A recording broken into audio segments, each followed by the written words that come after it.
If you've ever used our railways, then you don't need me to tell you just what a disaster it can be sometimes. The government's railways bill, which is supposed to help fix some of that disaster, is currently going through the House of Commons. There are four things that you need this bill to deliver in order to make your journeys better and cheaper. It is brilliant news that the government is bringing train operations into public ownership. And in order to understand that, I should explain something about how our railway operates. The railway can be divided up into three sections.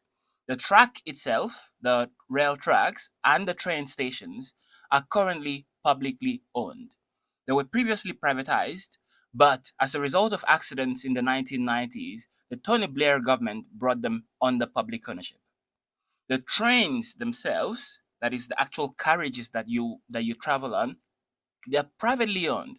They're owned largely by three multinational corporations who made over £1 billion in dividends for their shareholders over the last 3 years alone.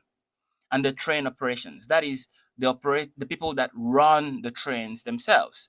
Usually, that used to be private companies under privatization, but the government's reforms are bringing those operations into public ownership. That is what the government means when they say they are bringing rail into public ownership.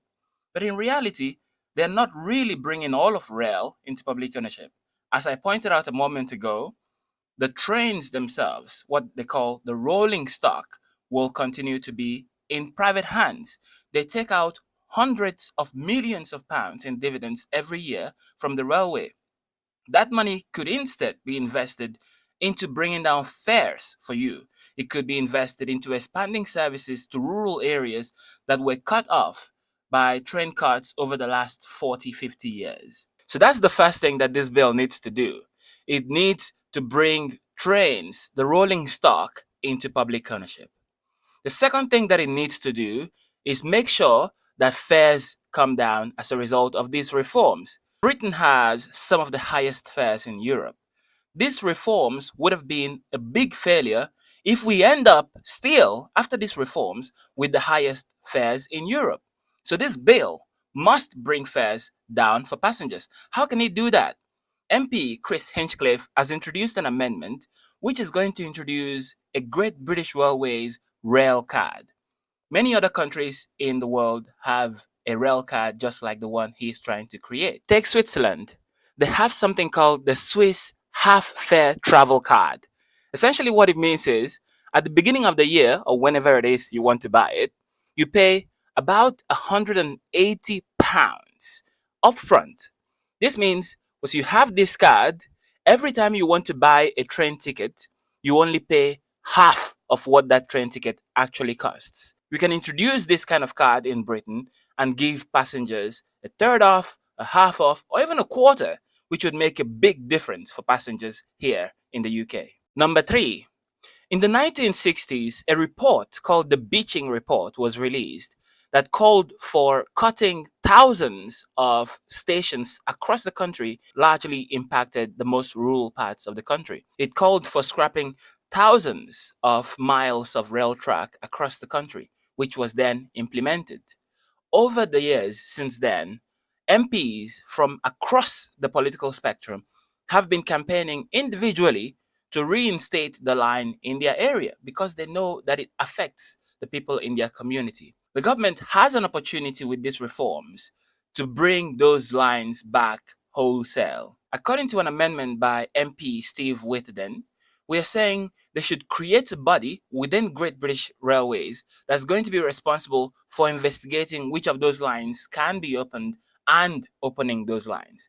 This would connect up the country again and serve local economies that have been suffering as a result of lack of connectivity to their communities. And finally, public ownership of rail in the 21st century cannot be the command and control model of earlier decades. In this century, we must give passengers a real voice in how the railway is run. Paris Water, for example, in 2008, when they brought water into public ownership, created something called the Paris Water Observatory, an organization that brought together households that use water, experts, and politicians who put forward proposals for how their water can be improved and had a member of that observatory sitting on the board of Paris Water. We can have the same thing for a railway. We can create a passenger organization that puts forward ideas for how our railway can be run, and all members of that body, essentially all passengers, can vote for who represents them at the board of GBR. MP Richard Quigley has tabled an amendment that's going to give passengers a real voice in the railway system. The Railways Bill is currently at committee stage. Essentially, it's in front of a cross-party committee of MPs whose job is to scrutinize the bill. Share this video with your MP and with all the MPs that are listed above or below, they are the MPs on the committee, and say to them that here are 4 things you want the Railways Bill to deliver for passengers and for you. It is time for our railways to be run for passengers, for people, not billionaires scattered out around the world who make profits out of our railways.